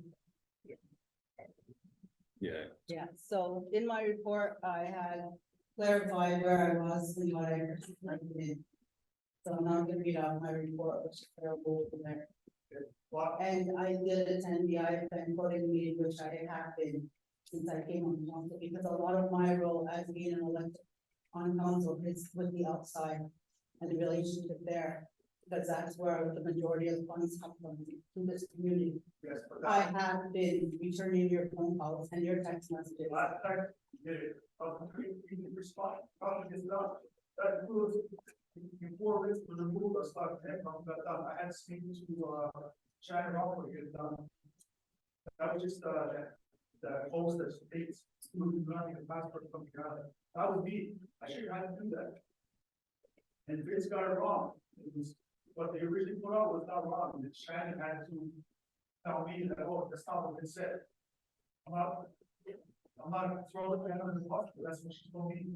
So the next day, that's when we got that post that states the rules. And we've been asking for a pamphlet, we have customers that ask us what rules are, the customers have, a lot that ask us what they heard, but we're funding. Some of the business, it's that, but they keep, we've asked for a pamphlet for the last 2 months, we still don't have it. Why don't we have it? Because what you want that pamphlet to say is that CBSA cannot ask them if they have cigarettes. Oh, that's not what I said. That's what I understand that you want to say. Okay. What do you want the pamphlet to say? Say that customers not have to answer what they purchased or where they paid. It's not only that we sell, we get people that are white boxes that don't come over because they're scared of getting in trouble there. I've never said cigarettes. That was Edward. Yeah. That was in the last meeting. So I came here to speak to Edward. And so he's not here, the last issue he showed up at.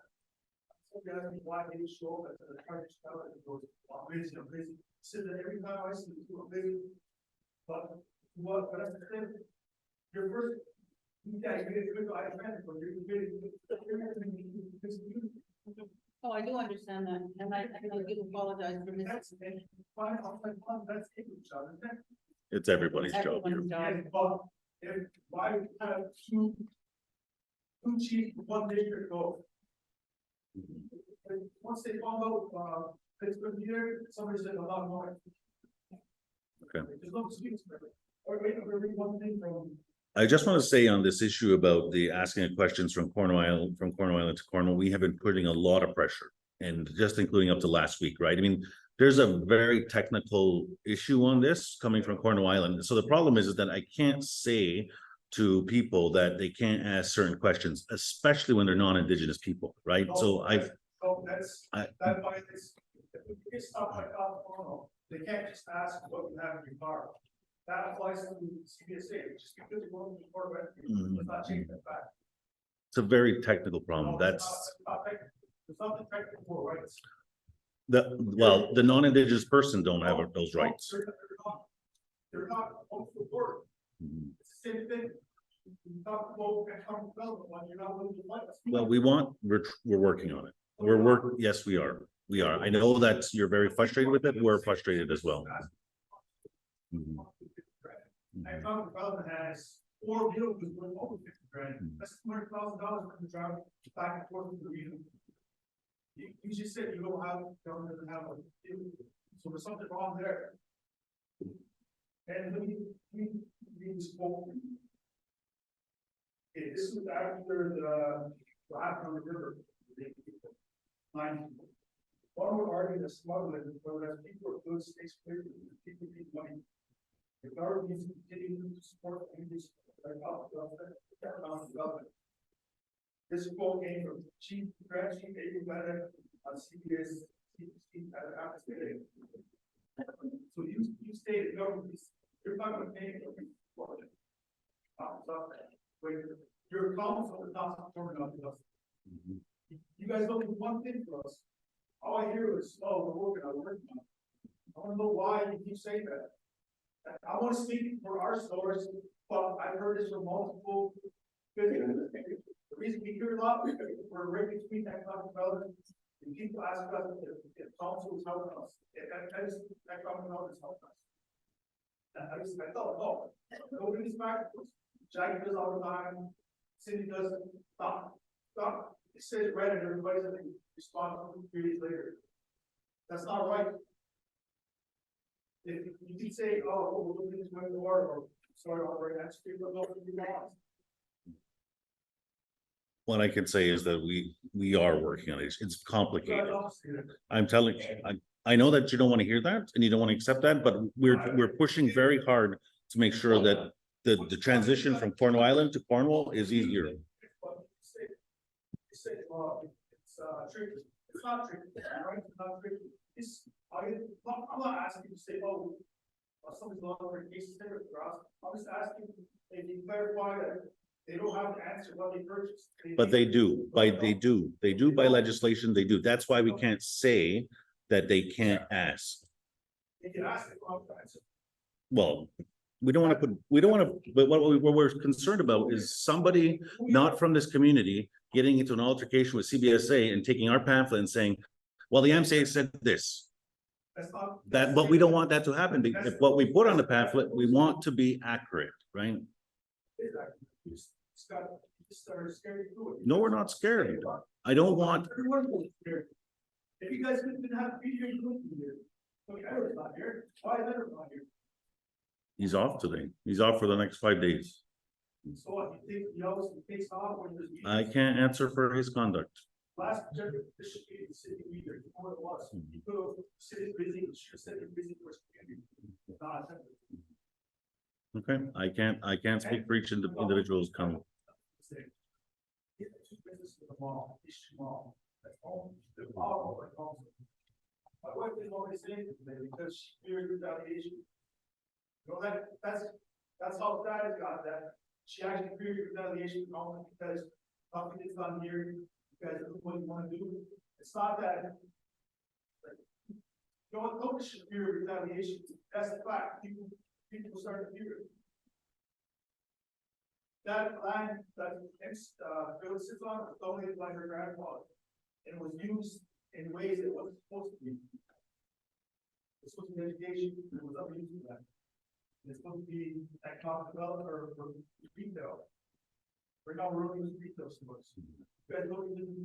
You guys prioritize office space over business contribution. I acknowledge what you're saying. We can do more. There's no doubt about it. Well, I'm one person. There's other members sitting here that if you hear what you have to say, and we'll take that message back. But on the issue of the pamphlet, we are working. What about the fact that you guys don't support any business on the island? I want to speak for the island because that's what we are. I don't know that that's all entirely accurate, because when our communications department gives things away, they go to local businesses to buy the gift certificates. So we don't give, but I don't give moccasins or baskets out every day, right? I mean, so I don't understand where you're going with that. At least, if there's no promotion, signs the law are open. The facade of building old. Or I've seen out there at those times, but it's a little bad. But it's not fun with that. I'm not saying you guys have to buy it. But this is a big place. You guys use it as look at you should call. Money I don't care. It's already there. You guys sweep up a little bit. That's what it is. Jason, let me say, you and I have had this conversation for years prior to me even being chief. And I certainly sympathize with you. But I want to let you know that we are doing things. It does not move as fast as we want it. It certainly does.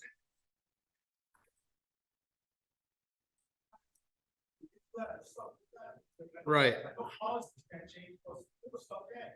And you guys can say, well, we're stuff behind the scenes, we're charging money. Well, you guys have some money to, right, have somebody sweep there. You have money to gain yours, pick up the garbage. You have somebody to pick up the garbage, but you have somebody to mow the lawn. That's no excuse to say, you're trying to do something.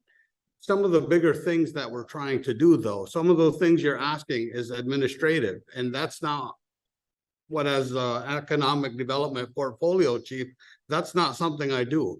I don't go look for someone to sweep the front of the building. And I understand, listen, no, let me talk. You've had your chance, you let me talk now. Jason, I sympathize with what you're saying. I've asked you in the past. And at a time. I said before, can you give me something in writing so I can help you?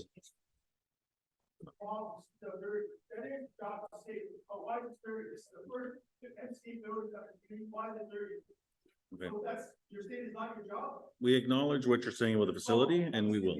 No, we're not. You guys are getting back and forth here that we hear what you're saying. We're going, I know, but it's not, it's. We hear what you're saying about the facility. It's not your job. I heard that. No.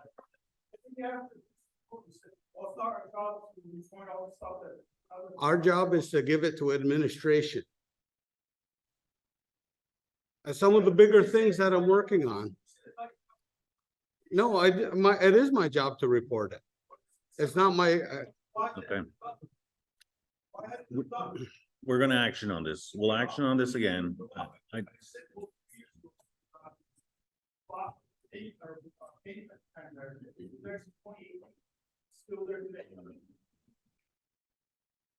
We've heard what you have to say about the facility and we're gonna bring it back and ask them to move along with improving the look of the facility. There'll be no retaliation. Not from council, I can assure you. and Jason, I'll also come to see you myself and we'll have further conversation and we'll look for solutions. Listen, I know. Listen, I spent years at, I know.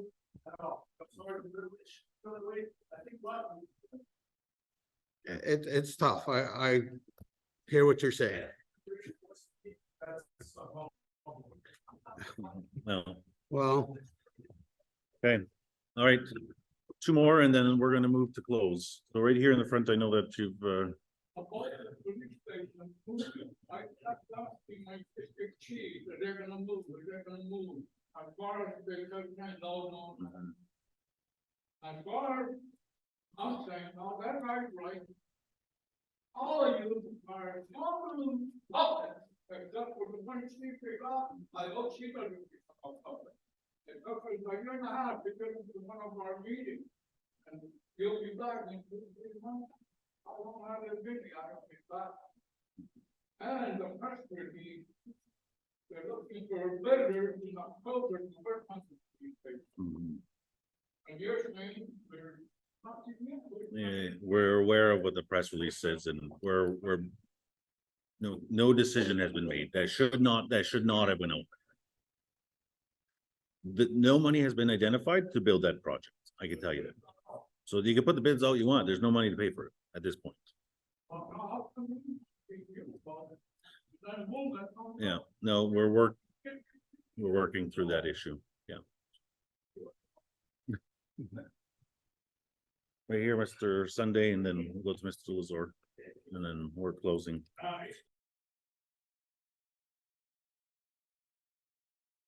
There was a time when I was impersonator chief, but I did the title that came with the understanding of our sovereignty and our jurisdiction. So I was a portfolio holder like you guys one time. I certainly didn't want to be social and I didn't want to be out because it's messy. It's not fair. He brings a case. I don't know if this is the first case for you guys. We had 4 cases. My sister can attest to one. I'm not gonna mention any names, but the portfolio holders came to me and they said, you know, if you come to court with us, we're arguing about our children. White people had our children. I didn't wanna go. But I was the only guy in council that, yes, I wore a suit and tie, yes, I look like a lawyer. I went to a courthouse in Syracuse, the lady had her 2 children taken. We walked out with her children. I went to Valley, the lady had her son taken. We came back with her son. She wrote a nice letter. We had a third party, went into court, I went to that chief on the very council you sit. If you guys got any certain articulation, which I very doubt. We came out with their kids because those kids and the situation they were in, the kids were community members. I think these kids today are doing good. I've seen some of them. They're probably in their they're probably teenagers, 20. They are doing good. Not like this is to watch them grow, but I see. So I wonder if you guys have the wherewithal to do something. You're saying, well, we're talking to you, or GCSF, or AFF. Who gives a crap of all acronyms? If anybody knows what the word acronym. You as chief.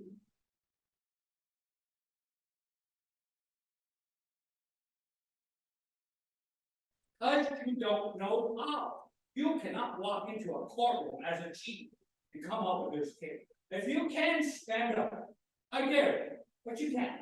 I did. Because I was responsible for those kids. For a brief time on council, I made sure those kids came home. You people can't even answer. Can't even show it. Just blaming me.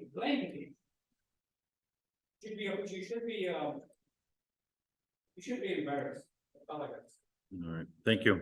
Last comment here, and then we're gonna move to the resolutions that we have. Yeah, I have 2 quick topics. Is I've noticed as you see employee that there's a lot of jobs there all the time. And I think that council in conjunction with like the director of MCA, need to create like succession planning for employees that are in place. So now a lot of departments are looking for education, and a lot of employees are already middle-aged, have families, and it's very difficult to get back into school when you're working full-time and you're paying mortgage on a house and you have vehicles and, you know, living your life. So if you used to come together and create something like that, I think it's going to be better for the MCA as a whole, and it will help build morale with staff as well.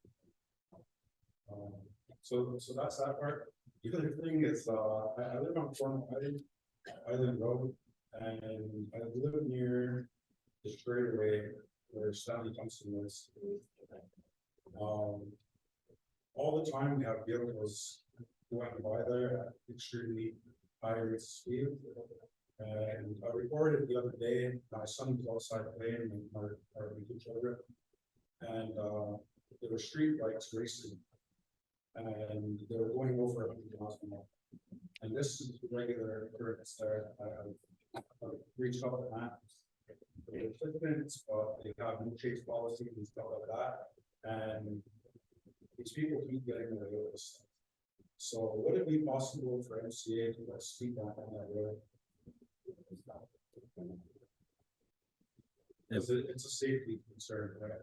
My children are in that yard, and if those bikes wreck, you have 600, 800 months still flying through there, and what if that hit my house? What if that hit each other? You know, and I'm tired of it. I get very upset because of my role with MCA. I choose not to act there, and I'm trying to take the right routes. But the police, their hands are tied. You got a lot of these things. There's too much politics in the way of it, right? So this is a simple request. I think something that you could do. Well, 1 or 2 speed walks off that road, and nobody can drive 100 miles an hour. Okay, thank you for that, and we'll the members responsible will follow up. So very quickly, Lynn. Just wanted to know that right in front of, well, right behind each mall, traveling to the Board of Education in office, there's a giant hole in the road. And it hasn't been fixed. So I'm just wondering if you guys can send ETS or whoever needs to fix that hole. Because some of the staff at the administration are going to buy bags of gravel so that they can fix it. But it's a giant hole in the road. Thank you. Thank you. Hey. Yeah, just respond to what she said. Mhm. Manhole at road, and they've been wearing it for 4 or 5 months. Okay. That's not a good example.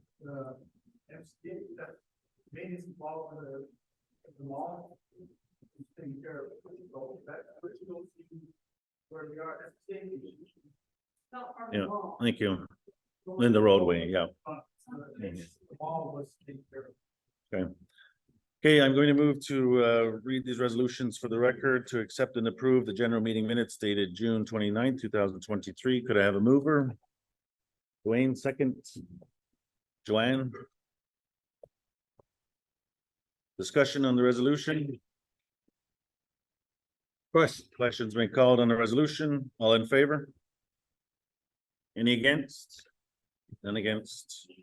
To accept and approve the special general meeting minutes dated July 17th, 2023. Could I have a mover? Moved by Vanessa, second by Dwayne. Yeah. Discussion on the resolution? Questions been called on resolution? All in favor? It's carried. Thank you.